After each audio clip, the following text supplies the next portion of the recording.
नमस्कार, news India देख रहे हैं आप। मैं हूं कुंदन जमैर। बिहार में सत्ता बदल गई है और इसी के साथ मुख्यमंत्री नीतीश कुमार ने 2024 के आम चुनाव के लिए संकेत भी दे दिए हैं। नीतीश कुमार के मुताबिक बिहार का महागठबंधन अगले लोकसभा चुनाव के लिए मॉडल साबित हो सकता है। लेकिन सवाल है, उन्होंने जिस तरह से बिहार में बीजेपी को सत्ता से बाहर कर दिया, क्या महागठबंधन भी 24 के चुनाव में एनडीए को मात दे देगा? देखिए हमारी खास पेशकश, बीजेपी को धोबी पछाड़।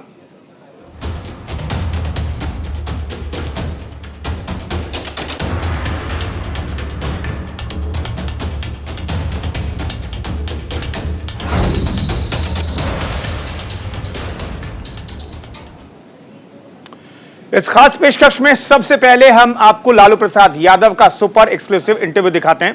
बिहार में सत्ता बदलने के बाद पहली बार लालू प्रसाद यादव ने जिस न्यूज चैनल के साथ अपनी खुशी शेयर की वो है न्यूज इंडिया।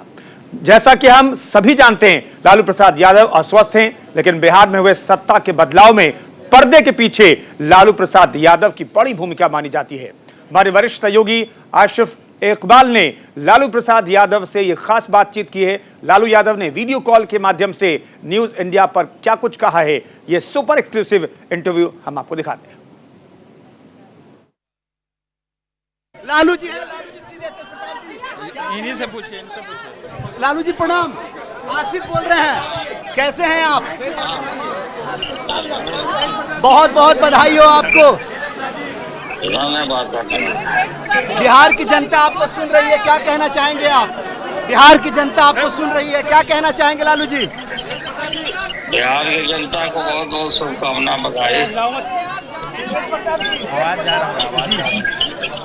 बिल्कुल, सब बिहार के लोग आज बहुत खुश हैं। 2017 के बाद 2022 आ गया है।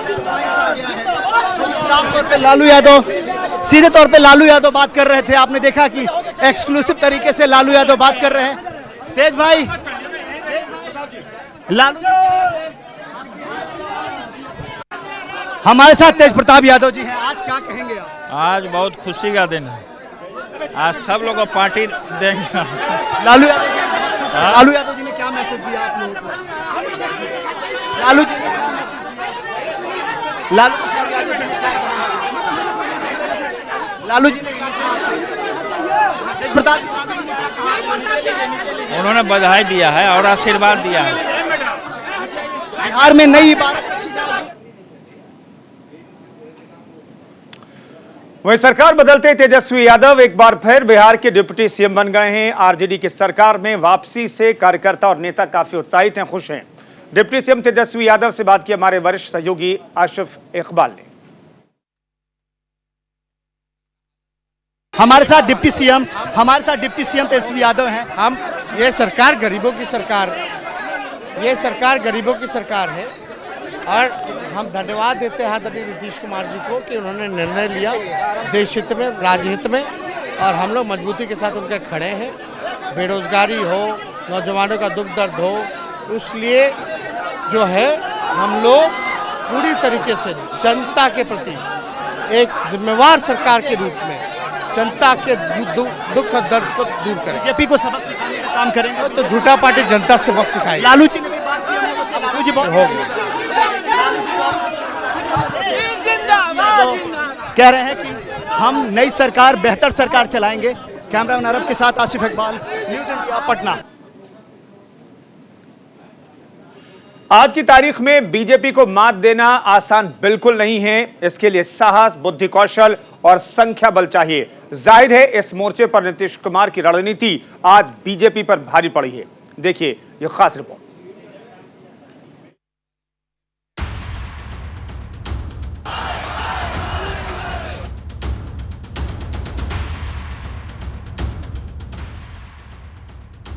बिहार में एक बार फिर महागठबंधन की सरकार बनने के बाद बीजेपी के तेवर इसी अंदाज में आक्रामक हो चुके हैं।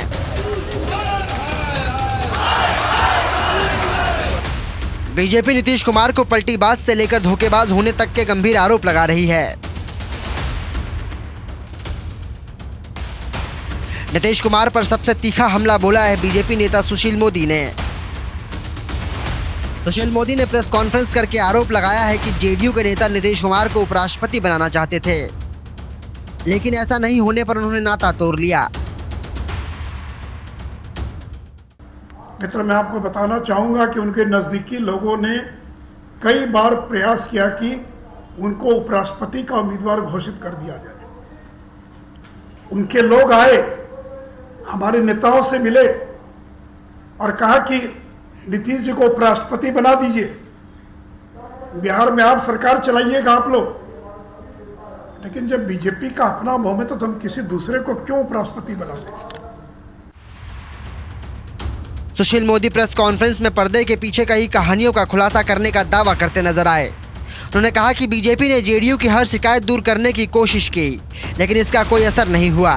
वहीं आरसीपी सिंह के बहाने बिहार में जेडीयू को कमजोर करने के आरोपों को भी सुशील मोदी ने खारिज कर दिया। आपकी मंशा क्या है? क्या आप राष्ट्रीय जनता दल को तोड़ना चाहते हैं? क्या आपकी साजिश है कि राष्ट्रीय जनता दल को तोड़कर और मैं बिहार का मुख्यमंत्री बना रहूं? लालू जी तो बूढ़े हो गए, बीमार रहते हैं, ये लड़का कब जेल चला जाएगा पता नहीं है। तो मित्रों, इसलिए मैंने कहा कि लालू जी ने कहा था पलटू राम, बीजेपी ने नहीं कहा था। इसलिए ये कल राष्ट्रीय जनता दल को भी धोखा दे सकते हैं। इसलिए राजद के नेताओं को भी और सावधान रहने की आवश्यकता है। नीतीश कुमार पर सुशील मोदी ही हमलावर नजर नहीं आए, बल्कि बीजेपी का पूरा कुनबा उन पर टूट पड़ा। बिहार से लेकर केंद्र तक बीजेपी के सारे नेता उन पर ताबड़तोड़ हमले कर रहे हैं। रविशंकर प्रसाद से लेकर गिरिराज सिंह तक, संजय जायसवाल से लेकर मंगल पांडे, अब सबकी नजर में नीतीश कुमार धोखेबाज और पलटू राम हैं। कम सीटें आई थी 20 में, फिर भी उनको मोदी जी ने प्रधानमंत्री बनाया कि नहीं बनाया? 19 की लोकसभा वो जीते कि नहीं जीते, तो क्या मतलब है इसका? भाजपा ने अपने कंधों पर उनको नेता बड़ा बनाया और आज कहते हैं हम उनकी पार्टी तोड़ रहे थे। क्या मतलब है इसका? मैं तो कह रहा हूं कि अगर आपकी लोकप्रियता है और पीएम मटेरियल हैं तो 14 की तरह चुनाव लड़ें और बिहार की जनता आपके औकात को पता देगी कि आप पीएम मटेरियल हैं कि सीएम मटेरियल हैं। नीतीश जी आदतन धोखेबाज हो चुके हैं, लेकिन अब उनका मुख्य उद्देश्य यही है कि कैसे वह, जैसे लालू जी के परिवार पर एक्शन होगा सरकारों के द्वारा, तब यह पूरे के पूरे राजद को अपने में समाहित कर लेंगे और उसके बाद ये जो जीवन भर सपना देखे हैं इस देश के प्रधानमंत्री का स्वरूप देखने का, लेकिन प्रधानमंत्री कार्य से बनता है। जी हाँ, ये सियासत है। इस पाला बदल सियासत की यही नियति है। यहाँ दोस्त और दुश्मन बनते देर नहीं लगते। राजनीति का तकाजा तो देखिए। तेजस्वी के साथ सत्ता में आते ही नीतीश कुमार को तेजस्वी के उस भ्रष्टाचार की याद दिलाई जा रही है, जिसके चलते उन्होंने महागठबंधन से रिश्ता तोड़ा था और बीजेपी के साथ सरकार बनाई थी। यहाँ तक कि बीजेपी ये कहकर भी डराने की कोशिश कर रही है कि भ्रष्टाचार के मामले में तेजस्वी अभी बेल पर हैं और कभी भी जेल जा सकते हैं। पिछली बार जब आपने गठबंधन तोड़ा आरजेडी से, तो आपने कहा मैं भ्रष्टाचार के मुद्दे पर कोई समझौता नहीं करूंगा और कहा कि तेजस्वी ने कोई जवाब नहीं दे पाए, इसे मैं गठबंधन तोड़ रहा हूं। उस समय तक केवल सीबीआई ने छापा मारा था, अब तो सीबीआई ने चार्जशीट फाइल कर दिया। तो आपके मंत्रिमंडल में जो डिप्टी सीएम बनने जा रहे हैं वो चार्जशीटेड हैं, भ्रष्टाचार के मामले में चार्जशीटेड हैं, वो बेल पर हैं। कल कोर्ट अगर चाहे तो उनकी बेल को खारिज कर सकता है, उनको दोबारा जेल भेज सकता है। वैसे नीतीश कुमार अपने मन के मुताबिक पॉलिटिक्स करने वाले नेता माने जाते हैं। वो कब किस मुद्दे पर किस गठबंधन से नाता तोड़ते हैं और कब किससे रिश्ता जोड़ते हैं, ये कहा नहीं जा सकता। बिना अंजाम की परवाह किए वो हर मौके पर चौंकाने वाला फैसला लेते हैं। उन्हें भली भांति पता है कि महागठबंधन के साथ हाथ मिलाकर सरकार बनाने से उन्हें क्या लाभ और नुकसान होने वाला है, लेकिन फिलहाल वो इसकी चिंता नहीं करना चाहते। उन्होंने सीएम बनते ही अपने मंसूबे साफ कर दिए हैं और 2024 लोकसभा चुनाव में सभी विपक्षी दलों को एकजुटता का आह्वान कर दिया। उनके मुताबिक बिहार का महागठबंधन 2024 के लोकसभा चुनाव में बीजेपी के खिलाफ एक मॉडल हो सकता है। जाहिर है नीतीश कुमार को अगर तेजस्वी का साथ लेकर नई चुनौतियों का सामना करना पड़ेगा तो नीतीश भी बीजेपी को नई चुनौतियां देने के लिए तैयार हैं। Bureau report, news India.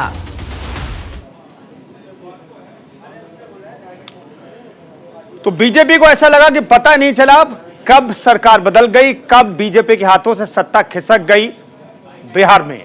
लेकिन यह सब कुछ हुआ साहस की वजह से, बुद्धि कौशल की वजह से और संख्या बल की वजह से। कैसे नीतीश कुमार ने संख्या बल के लिहाज से आरजेडी के साथ, विपक्ष के साथ हाथ मिला करके बीजेपी को पछाड़ दिया बिहार में, देखिए रिपोर्ट।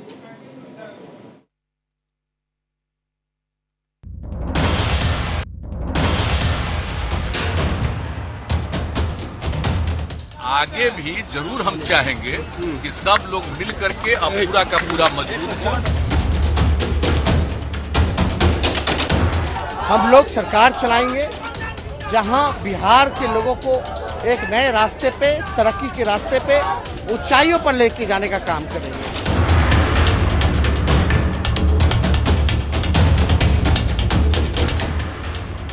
यकीन मानिए, बिहार में नीतीश कुमार ने जिस तेवर से बीजेपी से नाता तोड़ा है और महागठबंधन से नया रिश्ता जोड़ा है, उसकी धमक की गूंज बहुत दूर तलक गई है। जिसके बाद जेडीयू और आरजेडी समर्थक यही कहते पाए जा रहे हैं, बहुत हुआ बीजेपी का वार। फिर एक बार नीतीश सरकार। महाराष्ट्र नहीं, ये बिहार है यार। अब की बार बीजेपी को धोबी पछाड़।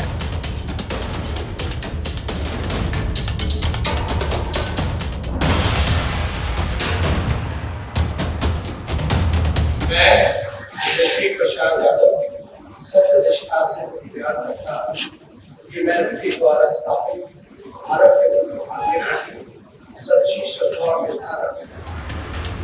जिस नीतीश कुमार को लोग पलटू राम से लेकर पलटीबाज पॉलिटिशियन तक न जाने क्या क्या कह रहे हैं, इतिहास गवाह है उसी नीतीश कुमार के साहसी फैसले ने कई बार सियासी पंडितों को भी चौंकाया है। साल 2022 का ये फैसला एक बार फिर से उसी इतिहास का नया हिस्सा बन गया है। आगे भी जरूर हम चाहेंगे कि सब लोग मिल करके अब पूरा का पूरा मजबूत हो और सब लोग आगे का सब कुछ करें। अब तो आने वाला है ना भाई, देखिए जिनको 14 में मिला अब 24 है ना, फिर तो इसलिए सब लोग एकजुट हो जाए। हाल के समय में बीजेपी के विस्तारवाद से हर कोई वाकिफ है। कहा जाता है कि जो बीजेपी के इस विस्तार के दायरे में नहीं आता, वो या तो ईडी का सामना करता है या फिर सीबीआई का, या फिर आयकर विभाग के दायरे में फंस जाता है। ऐसे समय में नीतीश कुमार ने आरजेडी के नेताओं के साथ हाथ मिलाया है, तो समझा जा सकता है कि नीतीश पूरे मामले पर क्या संदेश देना चाहते हैं।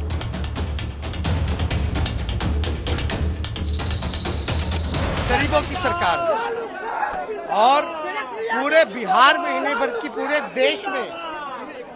देश में खुशी का लहर है। और आदरणीय नीतीश कुमार जी ने जो निर्णय लिया, जो जनता की मांग थी और जो बिहार और देश की जो जरूरत थी, वो निर्णय लिया, ऐसा निर्णय लिया जो निडर निर्णय था।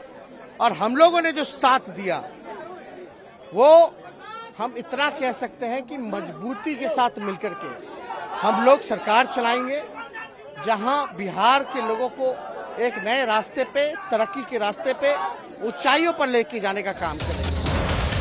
अभी कुछ ही दिन पहले की बात है जब भाजपा ने महाराष्ट्र में ऑपरेशन लोटस को सक्सेस बनाया था, तो जाहिर है बीजेपी में इसको लेकर आत्मविश्वास आना लाजमी है। महाराष्ट्र में बीजेपी ने जैसे ही शिवसेना को तोड़कर अपने ऑपरेशन लोटस की सफलता का जश्न मनाया, इसके बाद से ही बिहार में भी खेला होने की चर्चा शुरू हो गई थी। कहा जा रहा था कि बीजेपी बिहार में आरसीपी सिंह को एकनाथ शिंदे की तरह तैयार करने लगी थी, लेकिन जेडीयू के ही वरिष्ठ नेताओं के मुताबिक जैसे ही बीजेपी के इस मंसूबे की पोल खुलने लगी, तो फिर आरसीपी सिंह पर भ्रष्टाचार का आरोप लगाते हुए उन्हें बाहर का रास्ता दिखा दिया गया। आरोप लगाते हैं कि नहीं लगाते हमको पता नहीं है, लेकिन यदि आप कहते हैं तो इसका स्पष्ट हम बता देना चाहते हैं। जब भी हमने एनडीए में ज्वाइन करने का काम किया महागठबंधन से, उस समय का भी मेरा वक्तव्य आप सुन लीजिए, पेपरों में भी होगा कि हम एनडीए में नहीं बल्कि हम नीतीश कुमार के साथ। आपको बता दें कि पिछले 9 साल में ऐसा दूसरी बार हुआ है जब बिहार में बीजेपी अपनी ही गठबंधन सरकार नहीं चला पाई। ये बीजेपी के लिए बड़ा झटका माना जा रहा है। इससे पहले 16 जून 2013 को नीतीश कुमार ने बीजेपी से नाता तोड़ा था और महागठबंधन के साथ मिलकर सरकार बनाई थी। भाजपा गद्दी छोड़ो का नारा दिया गया है। अब देखना कुछ दिनों बाद ये भाजपा उस सपोले की तरह, राजनीतिक सांप की बात कर रहा हूँ, नहीं तो कहीं कहने लगेंगे कि मुझे सांप का, राजनीतिक सांप की तरह है जो अपने बच्चे भी खा जाती। क्या किया पंजाब में इन्होंने, अकाली दल, क्या किया तमिलनाडु में, जयललिता को समाप्त किया। शिवसेना जिसके बाबा साहब की कृपा से, शिवसेना बाला साहब की कृपा से जहाँ इनका पदार्पण हुआ था, उनको तोड़ दिया। क्या किया इन्होंने मणिपुर में, क्या किया इन्होंने गोवा में, तो जो किया इन्होंने अब इनके साथ। आपको ये भी बता दें कि पिछले कुछ सालों में बीजेपी ने कई राज्यों में पिछले दरवाजे से सेंधमारी करके सरकार बनाने में कामयाबी पाई है। लिहाजा बीजेपी का जोश और कॉन्फिडेंस हाई था। पिछले सालों में बीजेपी 4 राज्यों में सरकार बनाने में सफलता हासिल कर पाई। सबसे ताजा नाजीर है महाराष्ट्र की। बीजेपी ने महाराष्ट्र में शिवसेना के असंतुष्ट नेता एकनाथ शिंदे और उनके समर्थक विधायकों को अपने पाले में किया और फिर उद्धव सरकार को गिरा दिया। इसी तरह मध्य प्रदेश में कांग्रेस के असंतुष्ट नेता ज्योतिरादित्य सिंधिया और उनके समर्थक विधायकों को बीजेपी के पाले में किया था और कमलनाथ सरकार को गिरा दिया। महाराष्ट्र और मध्य प्रदेश की तरह बीजेपी का ऑपरेशन लोटस कर्नाटक और गोवा में भी कामयाब रहा। हालांकि ऐसे कुछ ही राज्य हैं जहां बीजेपी का मंसूबा कामयाब नहीं हो सका। उनमें राजस्थान और पश्चिम बंगाल भी है। राजस्थान का सीएम नहीं बन पाने से नाराज सचिन पायलट को बीजेपी के पाले में कर अशोक गहलोत की सरकार को गिराना चाहती थी, लेकिन इसमें कामयाबी नहीं मिल सकी और अब बिहार में बीजेपी की रणनीति फेल हो गई। नीतीश कुमार ने बीजेपी को धोबी पछाड़ मात दे दी। सरकार बदलने से तो कुछ फायदा तेजस्वी जी कर सकते हैं, लेकिन उम्मीद तो नहीं लग रहा है। पहले ही बीजेपी की सरकार थी जो चल रही थी विकास की धारा, अब तो आ गई है आरजेडी की। अब तो देखना ही है क्या होगा। लोगों को बहुत बहुत शुभकामना देना चाहेंगे नई सरकार के लिए, माननीय मुख्यमंत्री नीतीश कुमार जी और माननीय तेजस्वी यादव जी को। और इनसे हम उम्मीद यही करते हैं कि ये लोग युवा के लिए कुछ काम करेंगे, क्योंकि अभी देश का जो स्थिति है, देश ही नहीं हमारे प्रदेश का बहुत बुरा स्थिति है। बेरोजगारी चरम सीमा पे है। गरीब आदमी के लिए कोई किसी का सरकार रहे कोई नहीं सोचेगा, हम यही जानते हैं, है ना सर। कोई नहीं मतलब जो है कि हम मेहनत करेंगे, हम कर्म करेंगे सर, तब ये हमको नहीं मतलब जो है कि तेजस्वी दे देगा चाहे नीतीश दे देगा, कुछ नहीं देगा सर, ऐसा नहीं है।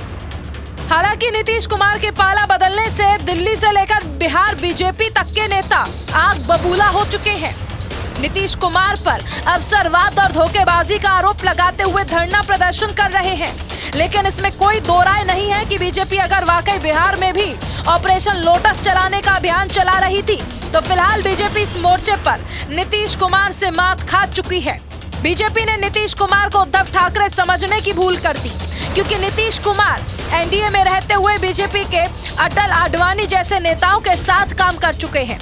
बिहार का वर्तमान नतीजा बताता है कि बीजेपी की मौजूदा पीढ़ी नीतीश कुमार की पारंपरिक राजनीति के आगे कमजोर साबित हुई है। अब चाहे इसका अंजाम जो भी हो, फिलहाल नीतीश कुमार ने मैदान मार लिया है। Bureau report, news India. Bihar में तख्ता पलट होने के बाद अब पर्दे के पीछे की कई कहानियां धीरे धीरे करके निकल करके सामने आ रही हैं। आपको याद होगा आरसीपी सिंह ने कहा था जेडीयू डूबता हुआ जहाज है, तो सवाल है जेडीयू के जहाज में आखिर छेद कौन कर रहा था।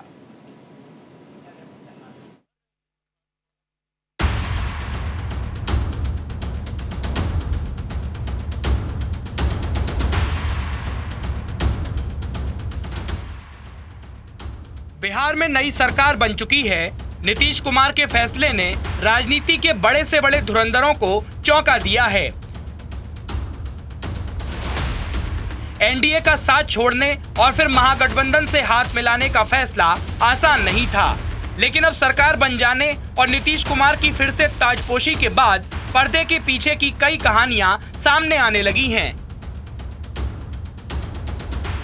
पिछले एक हफ्ते के घटनाक्रम पर नजर डालें तो एक एक कर सारी कहानी सामने आने लगती है। जानकारी ये सामने आ रही है कि बिहार के सियासी गलियारे में इस उथल पुथल की पटकथा काफी पहले से ही लिखी जा रही थी। जेडीयू की ओर से आरसीपी सिंह को शो कॉज नोटिस भेजना, आरसीपी सिंह का इस्तीफा और इसके बाद ललन सिंह की प्रेस कॉन्फ्रेंस से कई बातें खुलकर सामने आ गई थीं।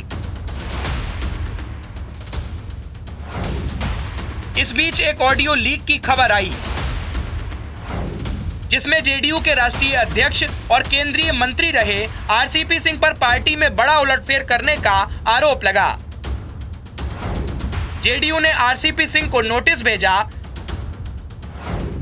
जिसमें पार्टी ने उनकी बेहिसाब संपत्तियों को लेकर जवाब मांगा। आरसीपी सिंह पर करीब 40 बीघा जमीन को उनके अपने परिवार के नाम पर खरीदने का आरोप लगाया गया, जिसके बाद जेडीयू के राष्ट्रीय अध्यक्ष ललन सिंह ने 7 अगस्त को बीजेपी पर आरसीपी सिंह की मदद से पार्टी को तोड़ने की साजिश रचने का आरोप लगाया। उन्होंने कहा, जनता दल यूनाइटेड केंद्रीय मंत्रिमंडल में एक बार फिर से शामिल नहीं होगी। मीडिया रिपोर्ट्स में यह भी कहा गया कि गठबंधन से निकलने के लिए आरसीपी सिंह पर ठीकरा फोड़ा गया, लेकिन नीतीश बहुत पहले से गठबंधन से बाहर निकलना चाह रहे थे। आपको बता दें कि आरसीपी सिंह को 4 अगस्त को जब जेडीयू की ओर से सफाई देने के लिए नोटिस भेजा गया तो ये बात मीडिया में आ गई और फिर सियासी गलियारों में भूचाल आ गया।